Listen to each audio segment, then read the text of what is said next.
আমাদেরকে স্ব পরিবার দিয়েছেন, তাই নাই? এবং এই পরিবারটা হচ্ছে একটা সমাজের গঠন একক। আমরা পড়েছি না গঠন একক, একটা জিনিস, একটা কোষ, তার মধ্যে গঠন একক আছে না, অণু পরমাণু আছে না। সমাজ হচ্ছে, সমাজের অণু বা পরমাণু হচ্ছে পরিবার। একটা সমাজে যদি 100টা পরিবার থাকে, তার মধ্যে যদি 90টা পরিবার সৎ হয়, আল্লাহওয়ালা হয়, ইসলামিক অনুশীলন মেনে চলে সত্যিকার অর্থেই, ইনশাল্লাহ ওই সমাজটা কিন্তু দেখবেন 8-10টা সমাজের চেয়ে ভালো থাকবে ইনশাল্লাহ। আর একটা সমাজে মনে করেন 100টা পরিবার আছে, 90টাই ইসলামের বিরোধী শক্তি, ইসলামের এগেনস্টে চলে, ইসলামের কোনো পরোয়া নাই, আল্লাহ পাকের হুকুম মাহকামের 5 পয়সা পরোয়া নেই। ওই সমাজের অবস্থা নিঃসন্দেহে দুনিয়াতেও ধ্বংস হবে, আখিরাতে ধ্বংস হবে। আর এই সমাজগুলোকে নিয়েই তো একটা রাষ্ট্র হয় নাকি? আর এইভাবে রাষ্ট্র নিয়ে তো বিশ্ব। তাহলে ক্ষুদ্রতম যে জায়গাটা, সেটা কি? পরিবার।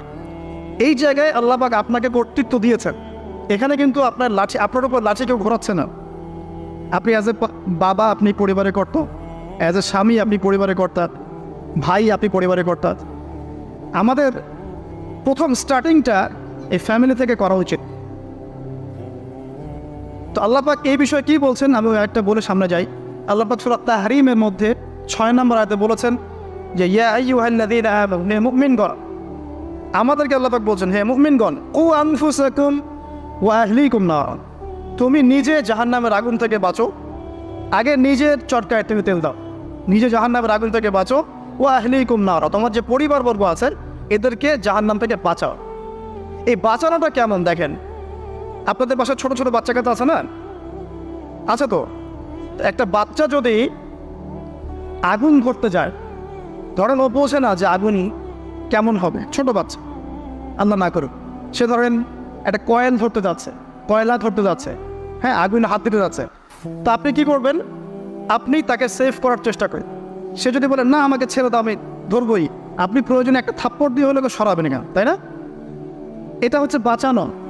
আপনি আপনার শিশুটাকে এই যে হাতে আগুন নেওয়া থেকে বাঁচালেন। আল্লাহ পাক এটা বলছেন নিজে বাঁচো, পরিবারবর্গকেও বাঁচাও। পরিবারবর্গ যদি শুনতে না চায়, না আমি জেনা করবো, না আমি গান শুনবো, না আমি মদ খাবই, হ্যাঁ, না আমি এইটা করবো ওইটা করবো, যদি আপনি বুঝে থাকেন যে আপনার কথাটা হক, শাসন করে হলেও তো তাকে বারণ করতে হবে। এখানে আল্লাহ পাকের নসিহত হচ্ছে তোমরা নিজেরা জাহান্নামের আগুন থেকে বাঁচো, পরিবারবর্গকে বাঁচো।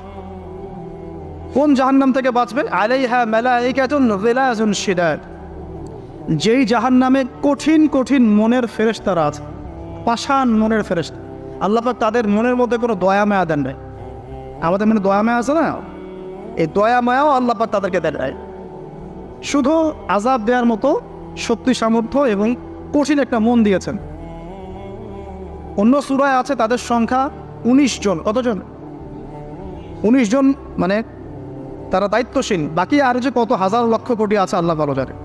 আলাইহা তিসআতা আশর আল্লাহ পাক বলেছেন। তো আলাইহা মালাইকাতুন গিলাযুন শিদাদ লা ইয়াসুনাল্লাহা মা আমারাহুম ওয়া ইয়াফআলুনা মা ইউমারুন। আল্লাহ পাক ওই ফেরেশতাদেরকে যে আদেশ করেন সেই আদেশ পালনে তারা বিন্দু মাত্র গাফেলতি করে না। এইসব ফেরেশতা থেকে যারা জাহান্নামের প্রহরী, এই জাহান্নাম থেকে তুমি নিজে বাঁচো, তোমার পরিবারকে বাঁচো।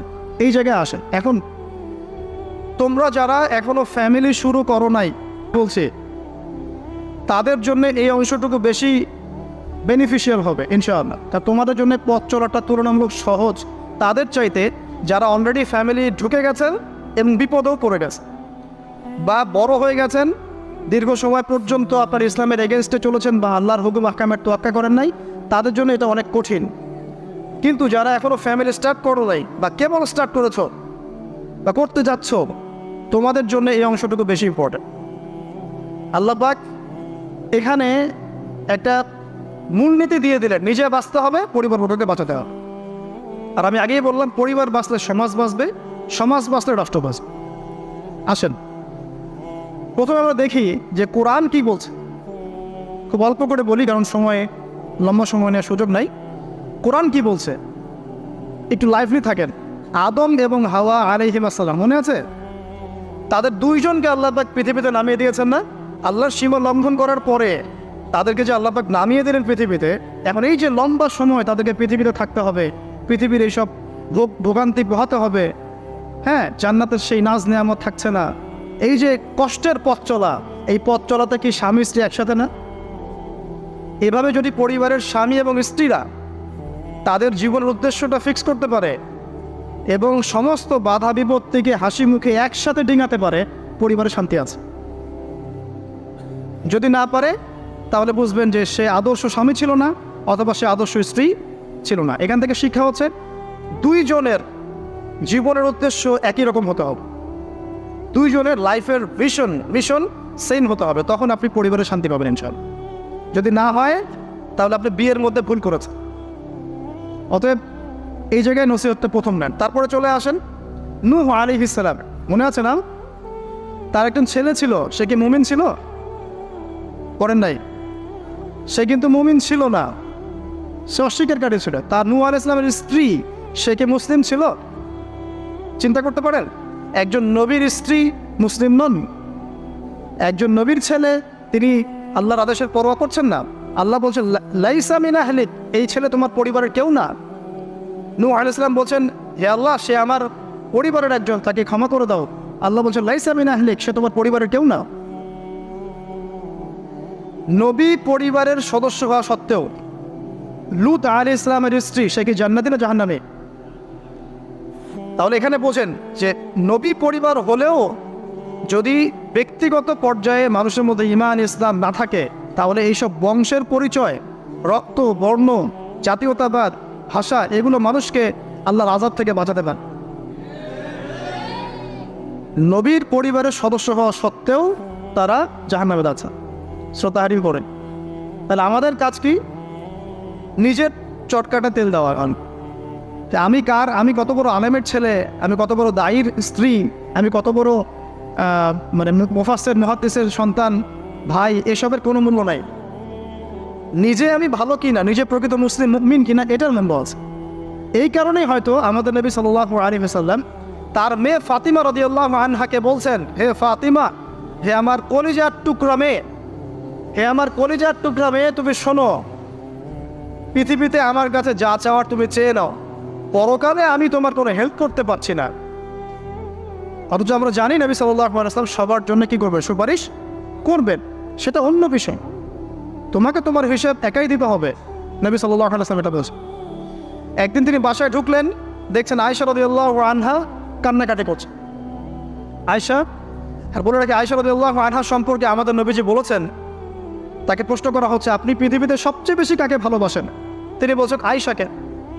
তারপরে কাকে ভালোবাসেন? আবু বকর। তারপর কাকে ভালোবাসেন? ওমর। কথা বুঝতে পারছেন? তো সেই আয়েশা রাদিয়াল্লাহু আনহা বাসায় কান্নাকাটি করছেন। তিনি বলছেন, কি জন্য কাঁদছো হে আয়েশা? আয়েশা রাদিয়াল্লাহু আনহা বলছেন, জাহান্নামের আযাবের ভয়ে আমি কাঁদছি। কি হবে ইয়া রাসূলুল্লাহ আমাদের শেষ সময়? তখন আল্লাহর নবী তার স্ত্রীকে বলছেন, যাকে তিনি সবচেয়ে বেশি ভালোবাসেন, তাকে বলছেন, তিনটা ক্ষেত্র বা তিনটা জায়গা আছে যখন পৃথিবীর কোনো মানুষকে চিনতে পারবে না পরকালে, এমনকি আমিও তোমাকে চিনতে পারব। সেটা কি? যখন এই যে মিজানের পাল্লাটা দাঁড় করা হবে, এই যে এটা ভারী হচ্ছে না হালকা হচ্ছে, এই সময় কেউ কাউকে চিনবে না, কারো কথা কারো মনে থাকবে না। যে গার্লফ্রেন্ডের জন্য আপনি জীবন দিচ্ছেন, তার কথা আপনার মনে থাকবে না। যে স্ত্রী সন্তানের জন্য আপনি সারা জীবন দুর্নীতি করে গেলেন, তার কথা আপনার মনে থাকবে না। এমনকি যে স্ত্রীর কাছে আপনি অনেক প্রেমময় স্বামী, সেও আপনার কথা মনে রাখবেন যখন মিজানের পাল্লাটা উঁচু করা। দুই, যখন আমল নামা ছুড়ে দেওয়া হবে, আমল নামা এভাবে উন্মুক্ত করে ছুড়ে দেওয়া হবে, ইকরা কিতাবাক, তুমি আজকে তোমার কিতাব পড়ো, ওয়া কাফা বিনাফসিকা আল-ইয়াওমা আলাইকা হাসিবা, আজকে তুমি নিজেই তোমার নফসের হিসাব নেওয়ার জন্য যথেষ্ট। এই সময় আয়েশা, আমি তোমার কথা মনে রাখতে পারি। একটা হচ্ছে যখন মানুষ পুলসিরাত পার হবে, তখন কেউ কারো কথা মনে রাখে। এখান থেকে শিক্ষা কি? নূহ আলাইহিস সালামের পরিবারের সদস্য হয়েও তারা আল্লাহর আনুগত্য না করার কারণে জাহান্নামে যাচ্ছেন। লূত আলাইহিস সালামের পরিবারের সদস্য হয়েও ঈমান না আনার কারণে তারা কি করছেন? জাহান্নামে যাচ্ছেন। আমাদের শিক্ষা হচ্ছে আমাদের পরিবারগুলোর, যে আমাদের এই বংশ, আমাদের এই যে টাকা পয়সা, স্ট্যাটাস, রং, হ্যাঁ, বাড়ি গাড়ি, পলিটিক্যাল পদ, কোনো কিছুই আমাদেরকে আল্লাহর আযাব থেকে বাঁচাতে পারবে না যদি আমরা প্রকৃত মুসলিম মুমিন না হতে পারি। তো পরিবারের সদস্যদেরকে আল্লাহ পাক ঈমানদার হওয়ার তৌফিক এনায়েত করুন। এবার আসেন সামনে, আরও সামনে যান, দেখেন ও যে ইব্রাহিম আলাইহিস সালাম দেখেছেন, মনে আছে? বাবা হচ্ছে ওই সমাজের সবচেয়ে বড় লিডারের ডান হাত, নমরুদের ডান হাত। সে হচ্ছে মূর্তি পূজারীদের সর্দার, মানে মূর্তি সে বানাতো, স্ট্যাচু মেকার। ইব্রাহিম আলাইহিস সালামকে আল্লাহ পাক ওই ঘরেই জন্ম দিয়েছেন যেখানে তার বাবা একজন শিরকের কাণ্ডারি। ইব্রাহিম আলাইহিস সালাম তাকে বোঝানোর চেষ্টা করলেন, বাবা এটা শিরক, এটা শয়তানের কাজ, এখান থেকে ফিরে আসো, আমি তোমার জন্য আল্লাহর কাছে দোয়া করবো ইত্যাদি। বাবা তার কথা শুনবো না। এটা তো এমন না যে তিনি শুধু একবার বলেছেন, তিনি হয়তো বলতেই ছিলেন, একদিন দুই দিন না, কিন্তু বলতেই আছে। এক পর্যায়ে বাবা তাকে বের করে দিলেন বাসা থেকে, ফাহজুরহুম, এখান থেকে বের হয়ে যাও। তুমি যদি আমাদের এই দেবতাদেরকে গালি দেওয়া বন্ধ না করো তাহলে আমি তোমার মাথা পাথর দিয়ে মেরে ফাটিয়ে ফেলবো। ওয়াহজুরনি মালিয়া, আমাকে একা ছেড়ে দাও, ছোড়ো দাও, মানে আমরা তাড়িয়ে দেই না, গেট লস্ট, এরকম করে ইব্রাহিম আলাইহিস সালামকে বের করে দেওয়া। কিন্তু তিনি বললেন, সালামুন আলাইক, বাবা আপনার উপর শান্তি বর্ষিত হোক। হ্যাঁ আমার আব্বা, আপনার প্রতি শান্তি বর্ষিত হোক, আমি আল্লাহর কাছে আপনার জন্য দোয়া করব। পরে যখন আল্লাহ পাক তাকে বললেন যে কোনো মুশরিকের জন্য তোমার দোয়া করার সম্ভাবনা পাবে না, তখন থেকে ইব্রাহিম আলাইহিস সালাম দোয়া করা বন্ধ করে দেন। এখানে দেখেন, ছেলে, একজন যুবক ছেলে, তার মধ্যে ঈমান এসেছে, সে তার পরিবারের চলমান শিরকের বিরুদ্ধে কথা বলছে, প্রয়োজনে সে সেখান থেকে স্কিপ করেছে, তাকে বের করে দেওয়া হয়েছে, সে চলে গেছে, তারপরেও কিন্তু তাওহীদের সাথে শিরকের আপোষ করে নাই। ইব্রাহিম আলাইহিস সালাম সামনে যান, ওই যে তার স্ত্রী হাজেরা আলাইহিস সালাম তার সন্তান এবং স্ত্রীকে রেখে আসছেন কোথায় বলেন? মক্কায়, তাই না? মরুভূমিতে, খাবার নাই, পানিও নাই। এখন ইব্রাহিম আলাইহিস সালাম চলে যাওয়ার সময় তার স্ত্রী বলছেন যে আপনি কি আল্লাহর আদেশেই আমাকে ছেড়ে যাচ্ছেন? তিনি বলছেন হ্যাঁ। তখন তিনি বলছেন আল্লাহ পাক আমাদেরকে ধ্বংস করবেন না ইনশাআল্লাহ। এখানে খেয়াল করে দেখেন, তারপর সাফা মারওয়া সাই করলেন, জমজম কূপ পানি বের হলো, সেখানে কমিউনিটি গড়ে উঠলো। ইসমাইল আলাইহিস সালামের ঔরস থেকে পরবর্তীতে মুহাম্মদ সাল্লাল্লাহু আলাইহি ওয়াসাল্লামের জন্ম হয়েছে ওই ট্রাইবের মধ্যেই। এখানে খেয়াল করেন, এই যে সন্তান ইসমাইল আলাইহিস সালাম, তিনি যখন একটু বড় হচ্ছেন তখন ইব্রাহিম আলাইহিস সালাম আসছেন, এসে বলছেন আমি স্বপ্ন দেখেছি, ইয়া বুনাই, আমি স্বপ্ন দেখেছি, ইন্নী আরা ফিল মানামি আন্নী আযবাহুক, আমি স্বপ্ন দেখেছি আমি তোমাকে জবাই করছি, ফানজুর মাযা তারা, তোমার কি রায় আমাকে বলো। তো এখন ইসমাইল আলাইহিস সালাম বলছেন, কিশোর ইসমাইল, ইয়া আবাতি, হে আমার বাবা, ইফআল মা তুমার, আপনি সেটাই করেন যা আল্লাহ আপনাকে আদেশ করেছে। সাতাজিদুনি ইনশাআল্লাহু মিনাস সাবিরিন, ইনশাআল্লাহ আপনি আমাকে সবরকারী পাবেন। কার কথা এটা? ইসমাইল আলাইহিস সালামের কথা।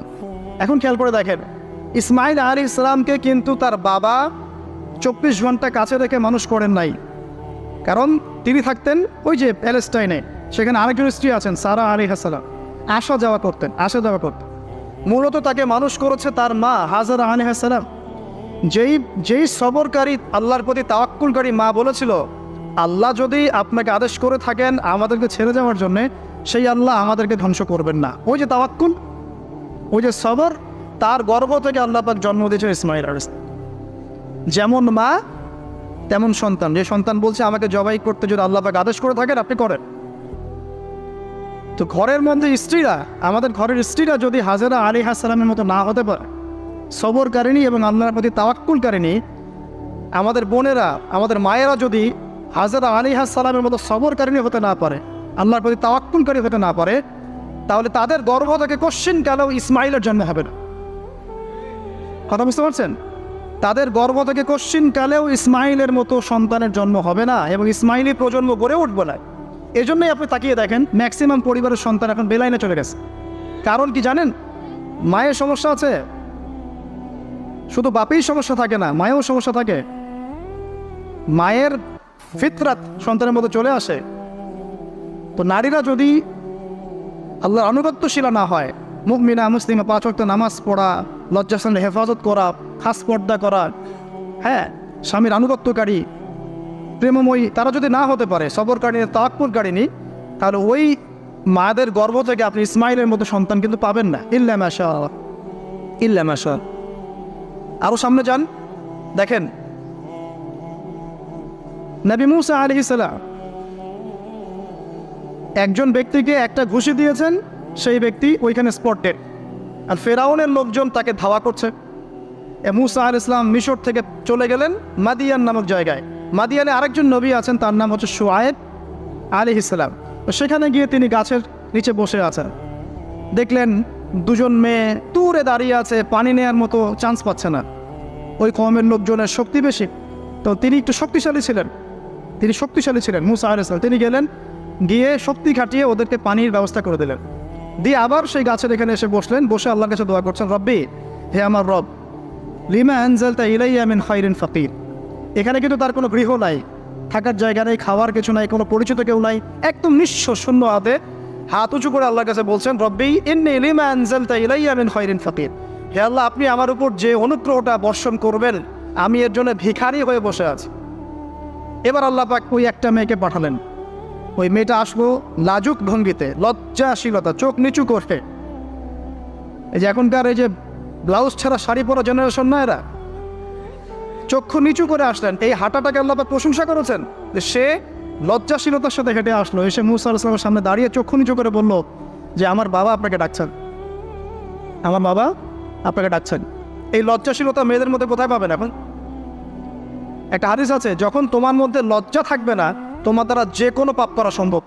হাদিস আছে, যে কোনো পাপ করা সম্ভব। বিকিনি পরেও কয়দিন পর ঘুরবে এরা, আমি বলে দিচ্ছি, দেখে নিয়েন ইনশাআল্লাহ। এবং এই আন্দোলন করতে করতে এক পর্যায়ে এমন একটা অবস্থা হবে, দেখবেন যে ওটা পরেও রাস্তায় ঘুরছে। মানে ওরা দেশটাকে ওই আমেরিকান এবং ব্রিটেনদের পশ্চিমা সংস্কৃতির রঙে সাজাতে চায়। আর এই নোংরা অসভ্যতার নাম দিয়েছে প্রগতিশীলতা। শয়তান অনেক বেশি প্রগতিশীল ছিল এবং এখনো আছেও।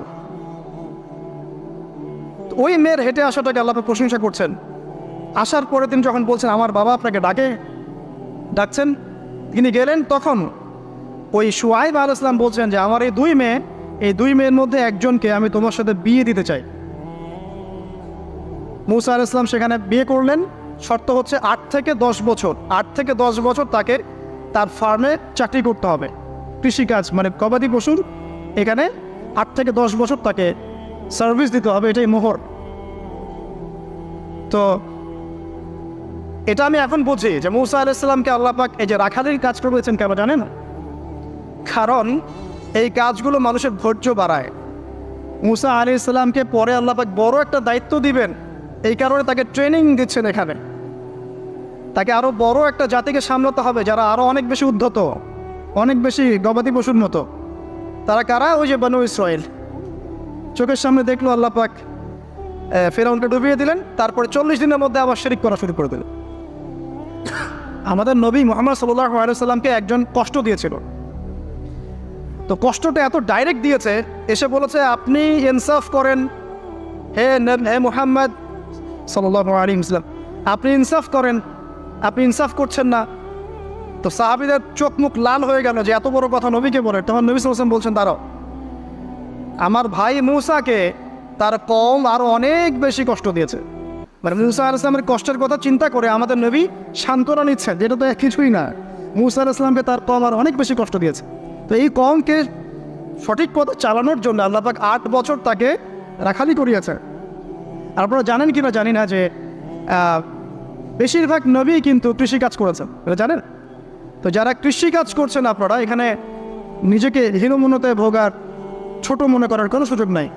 আপনি একটা নোবেল প্রফেশনের মধ্যে আছেন, খাঁটি প্রফেশনের মধ্যে আছেন, ঠিক আছে? তো দেখেন, এবার মুসা আলাইহিস সালাম একজন ভালো গার্ডিয়ান পেলেন, তার নাম শুআয়ব আলাইহিস সালাম। সেখানে বাড়ি পেলেন, সেখানকার জামাই, তিনি চাকরি করছেন, মানে তার সব কিছুই অনুকূলে। ওই যে দোয়া কিন্তু কবুল হয়ে গেল। সতী পুত পবিত্র একটা মেয়ে আল্লাহ পাক তাকে দিয়ে দিলেন। কারণ মুসা আলাইহিস সালাম ছিলেন অনেস্ট, মুসা আলাইহিস সালাম ছিলেন সৎ ব্যক্তি, অনেস্ট, যিনি কখনো অশ্লীল কোনো পথে পা বাড়ান নাই। ঠিক তেমন একজন মেয়েকে আল্লাহ পাক তার জীবন সঙ্গিনী করে দেবে। তাই আমাদের শিক্ষা হচ্ছে, আমরা যদি নিজেদেরকে পবিত্র রাখতে পারি, তোমাদেরকে বেঁচে ইনশাআল্লাহ তুমি তোমার জীবনে পুত পবিত্র নেককার স্টেপ পাবে। কিন্তু তোমরা যদি এখনকার এইসব প্রলোভনে পড়ে জেনা, মদ, পর্ন, হাবিজাবি সব কিছুর মধ্যে ঢুকে যাও, মাদকের ইত্যাদির মধ্যে, পুত পবিত্র নারী আসবে না। দেখবা যে এমন নারী তোমার জীবনে আসছে যে নিজেও পবিত্র না। আর কিফাউন কিরাম, আল্লাহ পাক ব্যালেন্স করেন সবসময়, ইল্লা মাশাআল্লাহ। শুধু তাই নয়, শুআয়ব আলাইহিস সালামের মতো একজন গার্ডিয়ান তিনি পেলেন, যিনি তাকে দিনের পথে হেল্প করলেন, পরবর্তীতে মুসা আলাইহিস সালাম নবী হলেন। এখান থেকে একটা প্রমাণ আছে, দলিল, সেটা হলো বাড়ির গার্ডিয়ান যদি দিনদার হয়, শোয়েব আলাইহিস সালামের মতো সাপোর্টিং হয়, পরিবারবর্গকে দিনের জন্য সাপোর্ট করছে, সেই পরিবারের মধ্যে শান্তি আসবে স্যার। এবং সেই পরিবারের যুবকরা সৌভাগ্যবান, যুবতীরাও সৌভাগ্যবান, সেই পরিবারের সন্তান সন্ততিরা সৌভাগ্যবান। তাই পরিবারের গার্ডিয়ান যারা আছেন, আজকের খুতবা শুনছেন, আপনারা সাপোর্টিভ হন, পরিবারকে দিনের ক্ষেত্রে সাপোর্ট দেন, একটা ভালো প্যারেন্টিং করেন, মানে সন্তানদেরকে সুন্দর প্যারেন্টিংসের মধ্যে নিয়ে আসেন। আসুন সামনে যাই, এবার একটু কনক্লুশনের দিকে যাচ্ছে, আসেন। তো কোরআনের পরতে পরতে এরকম দলিল আছে। আরও দেখবেন, ইয়াকুব আলাইহিস সালাম মৃত্যুবরণ করছেন, সন্তানদেরকে ডেকে বলছেন যে আমার পরে তোমরা কার ইবাদত করবে, মানে তিনি কনসিয়াস যে আমার পরে বাচ্চা কাচ্চারা আবার যারা বিভ্রান্ত হয়ে না যায়, তোমরা কার ইবাদত করবে ডেকে বলছেন। আর আমরা ওই সময় ডেকে বলতাম যে আমার ব্যাংকের 10 কোটি টাকা আছে, 1 কোটি ওকে দিস, 1 কোটি ওকে দিস, হ্যাঁ আমার জমি জমা এগুলা আছে, ওকে এটা দিস, ওকে এটা দিস। উনি ডেকে বলছেন তোমরা আমার পর কার ইবাদত করবে। সন্তানরা বলছে আমরা এক আল্লাহর ইবাদত করব, যার ইবাদত আপনি করেছেন, আপনার পিতাও করেছেন। সচেতন গার্ডিয়ান। সামনে যান, আপনি দেখবেন ইউসুফ আলাইহিস সালাম, যিনি যে জেলখানায় বন্দী হলেন, পরে মিশরের খাদ্যমন্ত্রীর দায়িত্ব পেলেন, তার বাবা ইয়াকুব আলাইহিস সালাম কাঁদতে কাঁদতে চোখ অন্ধ হয়ে গেল। দেখেন, যখন ইউসুফ আলাইহিস সালাম তার ভাইদেরকে বললেন এই যে রুমালটা, এই রুমালটা নিয়ে যাও আমার বাবার চোখের উপরে দিবে, ইনশাল্লাহ সে দৃষ্টিশক্তি ফিরে পাবে। এটা পড়েন নাই মনে হয়, সূরা ইউসুফের মধ্যে আছে। এই রুমালটা যখন আমার বাবার চোখের উপর দিবে তখন সে তার দৃষ্টিশক্তি ফিরে পাবে। তখন ওই রুমালটা যখন তারা বহন করে নিয়ে আসছেন, অন্ধ ইয়াকুব আলাইহিস সালাম তিনি বলছেন যে আমি দূর থেকেই ইউসুফের গন্ধ পাচ্ছি। সূরা ইউসুফ আর জুলাইখার প্রেম কাহিনী নয়। সূরা ইউসুফ হচ্ছে তার পিতা ইয়াকুব আলাইহিস সালাম এবং এই যে তার ছেলে ইউসুফ আলাইহিস সালাম, তাদের মধ্যে ভালোবাসার কাহিনী। এটা ভালো করে পড়েন, ভালো করে বুঝবেন। এখানে পিতার সন্তানের ভালোবাসাকে বোঝানো হয়েছে। এত ভালোবাসেন তিনি সন্তানকে। এখান থেকে শিক্ষা কি? শিক্ষা হচ্ছে পিতাদেরকে সন্তানদেরকে ভালোবাসতে হবে, আদর করতে হবে, কাছে থেকে বোঝাতে হবে। সবসময় শাসনের লাঠি ঘোরানো যাবে না। সন্তান যদি হোঁচট খায় তার হাতটা ধরতে হবে, ধরে বলবে বাবা কি হয়েছে, আমি তো তোমার সাথে আছি। মা কি হয়েছে, হতাশ কেন হচ্ছে, আমি তোমার সাথে আছি। একটা রেজাল্ট খারাপ হচ্ছে তো কি হয়েছে, আমি তোমার সাথে আছি।